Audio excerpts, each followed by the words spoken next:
வணக்கம். சற்று முன் கிடைக்கப்பெற்ற மிக முக்கியமான செய்தி ஒன்று வெளியாகியுள்ளது. திராவிட முன்னேற்றக் கழகத்தின் தலைவரும் தமிழக முதல்வருமான ஸ்டாலின் அவர்களுக்கு மிகப்பெரிய அதிர்ச்சியான செய்தி ஒன்று வெளியாகியுள்ளது. 2026 சட்டசபை தேர்தலில் திமுக வெற்றியடைந்தால் மட்டும்தான் அதிமுக மற்றும் தவேக போன்ற கட்சிகள் தமிழ்நாட்டிலிருந்து முழுவதுமாக அகற்றப்படுவதற்கான ஏற்பாடுகளை செய்ய முடியும். ஆனால் தோல்வி அடைந்து விட்டால், அதே சமயம் தவேக எதிர்க்கட்சியாகவோ அதிமுக ஆளும் கட்சியாகவோ வந்துவிட்டால் நிச்சயம் காங்கிரசின் நிலைமைதான் திமுகவிற்கு என்ற தகவல் தற்பொழுது கிடைக்கப்பெற்றுள்ளது.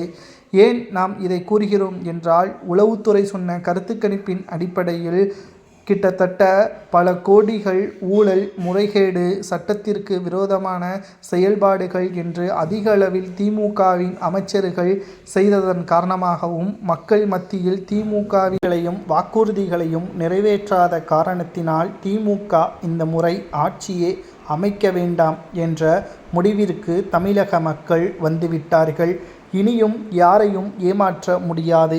ஸ்டாலின் அவர்களால் இனியும் முதல்வராக தொடர முடியாது. அவரது பதவி காலம் இன்னும் எண்ணக்கூடிய நாட்களாகத்தான் இருக்கிறது.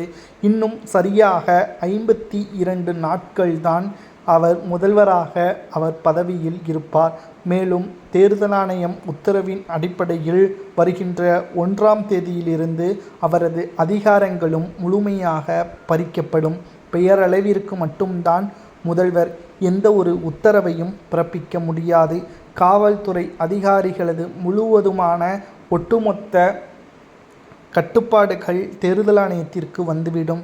அவர்கள்தான் காவல்துறையை கண்காணிப்பார்கள்.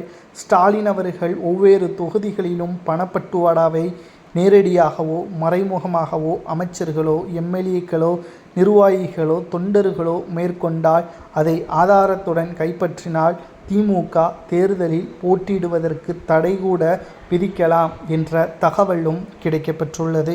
2026 சட்டசபை தேர்தல் இன்னும் 55 நாட்கள் கூட இல்லை, நெருங்கிவிட்டது. ஸ்டாலின் அவர்கள் முதல்வராக வேண்டாம் என்று மக்கள் அதிகமாக கூறுவதாக எடப்பாடி கூறுவது உண்மையா? யாரை முதல்வராக பொறுப்பேற்கலாம்?